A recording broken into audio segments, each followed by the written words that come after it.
past 3 weeks, a war has been going on in an Oakland neighborhood. Tomas. Suzanne, about 3 weeks ago, when we started riding with the Oakland Community Police, these street corners behind me were filled with drug dealers dealing drugs.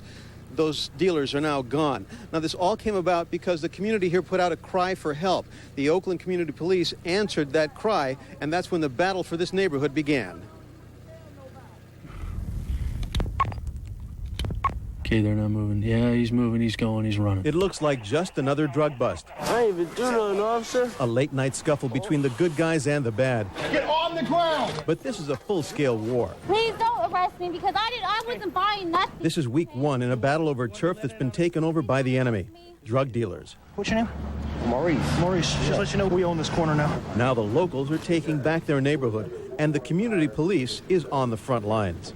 If anything goes down, we get into a chase or something like that. Officer Paul Figueroa conceived the plan. Oakland is his hometown. He and his fellow officers empathize with residents who feel it's time to take back the streets.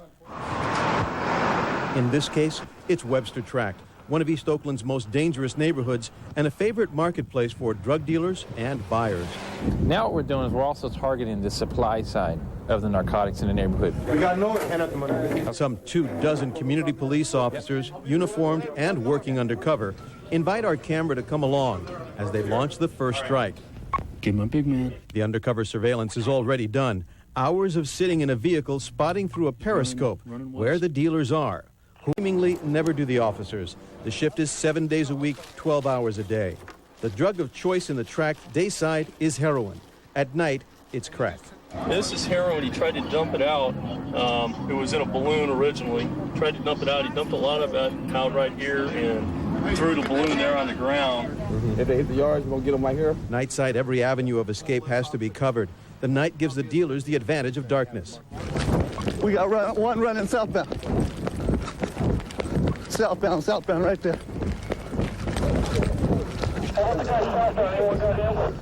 He's in custody. In the first night, police take inventory. More than a dozen arrests, more than 3 ounces of heroin and crack. A holiday. It's so colorful. Hardly record seizures, but the value of recovering an entire neighborhood is worth the effort. The operation is to shut it down long term. So it's only a piece at a time? This is only a piece of the time that we're doing it. This is just one night. We're going to be out here continuously. Set the word down that this is not the place to buy your dope anymore. We see a lot of people that are coming in here from out of town.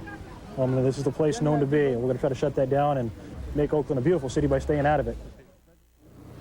Now, what you saw was the first week of the operation. In the second week, these community police officers went underground. They posed as drug dealers and started selling to people from as far away as Livermore who come to Oakland to buy their drugs. We'll have that story tomorrow on News Center 4 at 6. Reporting live in Oakland, I'm Tomas Ramon.